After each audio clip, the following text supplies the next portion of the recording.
Birinchi bo'lib Baytullohni qurgan bu Odam alayhissalom. Otamiz Odam alayhissalom qurgan Baytullohni. Odam alayhissalom Baytullohni qurib, atrofida 7 marotaba tavof qilib aylangan. Aylanib bo'lib, tavofdan so'ng Alloh taolodan so'rayaptiki, Parvardigor, har bir mehnat qilgan inson mehnati tugagandan so'ng haqqini oladi. Meni ajrim nima bo'ladi endi deb Alloh taolodan so'radi Odam alayhissalom.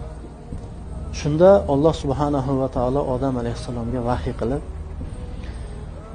seni ajring bu Baytullohni tavof qilganingga seni gunohlaringni kechirdim, mag'firat qildim dedi. Odam alayhissalom, ya Robbi zidni, ey Parvardigor, yana menga ziyoda qilib bergin. Shunda Alloh taolo yana vahiy qilib, shu seni avlodingdan to davri qiyomatgacha qaysi bir inson kelib Baytullohni tavof qiladigan bo'lsa, ularni ham gunohlarini kechirdim dedi. Robbi yazidni, Parvardigor yana menga ziyoda qilib ber. Shunda Alloh taolo aytdiki, to davri qiyomatgacha seni farzandlaringdan qaysi bir inson kelib Baytullohni tavof qiladigan bo'lsa, ularni ham gunohini kechirdim.